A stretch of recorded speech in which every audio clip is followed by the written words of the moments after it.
In this lesson, we're going to look at a basic stock screener. Actually, you can use it for stocks, bonds, and mutual funds, and that's from Yahoo Finance. And so we're going to navigate to that in just a moment here, and I'll kind of show you how to use these kind of screeners, at least from a basic level. And then on the next lesson, we're going to look at more of an advanced screener where it gives you more options as far as to choose from, and that's something you'll probably end up using more. But first, let's get started with this basic screener here and look at how to maybe sort down from all the thousands of stocks and mutual funds down into something a little bit smaller to look at.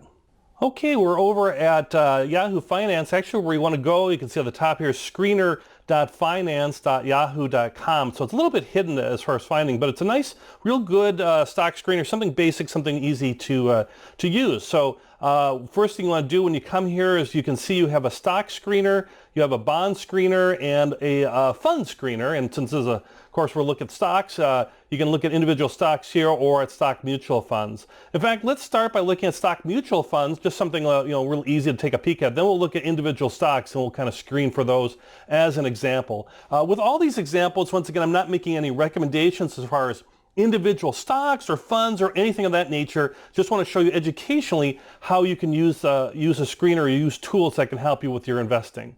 So with that said, let's go to a fund screener. So I'm going to click on fund screener.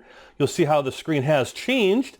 And at the top, you'll see this overview and you have these different choices you can make. And that's the deal with these screeners is you basically make choices and it'll spit out some possible funds or stocks for you to take a look at. So the first thing is the category. We're looking at mutual funds right now. We want to look for stock mutual funds. You can see you can look at any U.S. stock fund or hybrid, or you get into bond funds or all sorts of things. And as you scroll down, you'll see there's lots of choices. See, there's all these bond funds and stuff. But let's say we're looking at, let's say a large value fund, or let's do a mid-cap, let's do a large stock fund. Let's say a large value, which is kind of like both a blend of, or excuse me, not a value blend, but let's look at a large value. That would be like a dividend payer or something that's we're looking at, dividend type stocks, or you could go growth or blend of the each. Let's go blend. Let's go growth. A blend, which is a blend of growth and value. So you get a nice mixture of stocks. You can choose a particular fund family if you want, different fund families out there. We're going to leave that blank so we can kind of choose from anybody.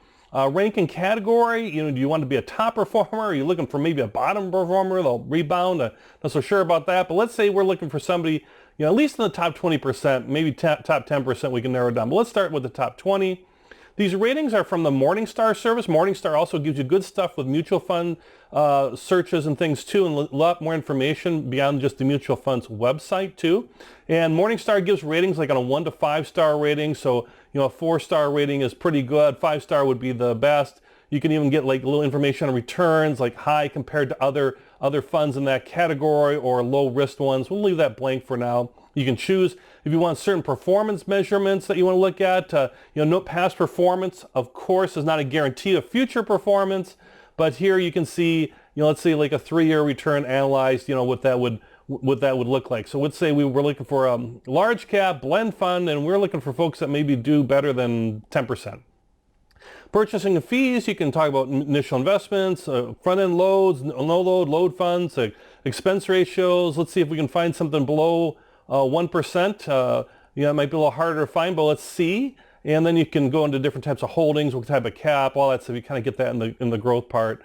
And you just basically fill in these basic blanks here. And then you can just hit find funds, and we'll see if any funds pop up. And as you can see, lots of funds came up. There's like the next 20, and you can see there's all sorts of these funds here. So let's narrow our search down a little bit. You can see the ratings, the rank, they're all in the top 10%.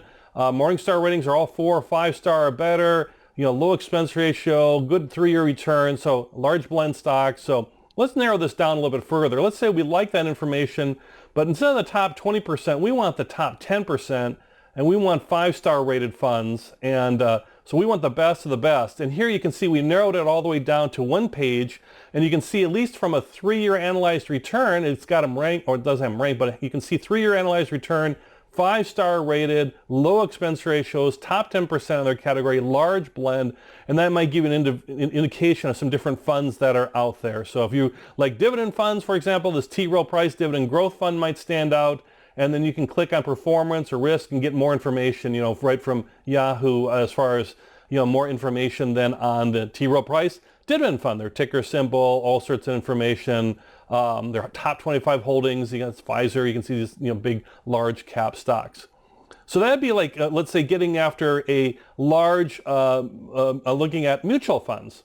Let's take a look at stocks. So let's use this basic stock screener to look at some individual stocks. And same kind of thing. I clicked on stocks here. I got all these choices.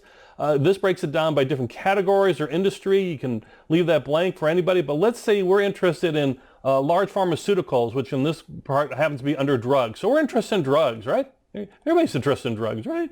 But we're going to look at some drug, if I can spell, drug is spelled with a D. So we're going to go under drug healthcare manufacturers. We're going to look at the major ones. Let's say we're looking for a high-end large company that pays great dividends that's in the healthcare market. That's what we're looking for. So we'll see if the screener can help do that for us. So we're going to look at drug manufacturers because we want a drug manufacturer. We could always go and look at this other too. But we're going to look at the big guys here and their major. You can choose if you want them to be hard index. You can look at their individual shares and market caps and all sorts of different things.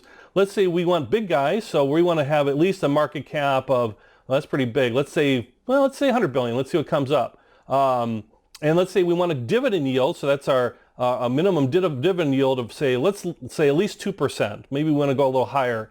And we want a high-paying dividend stock. That's what we're looking for in the drug area. So it's only going to pull up those drug pharmaceutical companies. Beta is, you remember, anything that's below 1 is less risky or less volatile than the index. If it's above 1, that means it's more volatile or more risky than the index. The price will change much more. So let's say we're looking for large cap, dividend payer. At least the index are less risky, so we got it as a minimum. We don't want a minimum. We want it to be a maximum risk of 1.0. So we don't want anything that's super risky as far as volatility. And then you can get into like sales margin, profit margin. If you were looking for certain price to earnings or price to book ratios or price to sales. If you like value stocks, maybe you want something with a low PEG ratio, which looks at price relative to its earnings growth. And then you can even look at analyst estimates and all sorts of stuff. But we want to get a start here and see what pops up. We can always narrow down later in this basic screener. And as you can see, for a basic screener, it's got good starting information for you to kind of narrow your choices down and then really dig in deep with the financial statements and different things. I just clicked Find Stocks at the bottom here. I'm sorry I did that a little too fast. Down at the bottom here, I click Find Stocks. And with that information, really narrowed my choices down. I got down to 5 drug manufacturers, major drug manufacturers. You can see they're all big, large market cap stocks. They're all doing at least a 2% dividend yield. Some are better than others, as you can see, and they're all below 1% in terms of beta. So if I'm interested in big drug companies, big market cap, pays a nice dividend, but really less risk, this might be good in a portfolio where you want some income but less risk. Here's some nice companies that are out there from this search. And you can see they're name brand companies, right? Johnson & Johnson, Merck, Novartis, Pfizer, Sanofi. These are big name, big known drug companies as far as, that you can then, compare and take a look at. And same thing, you could go into the profile, go on these different things and find out more information about them. So that's from the stock screener. I could go back if I wanted to. Oh, one thing it has here is a nice drop down too. So this is limited. It's got me my information. But let's say I wanted to look at some extra data. Like let's say I wanted to look at valuation, some of those ratios. I can just click it.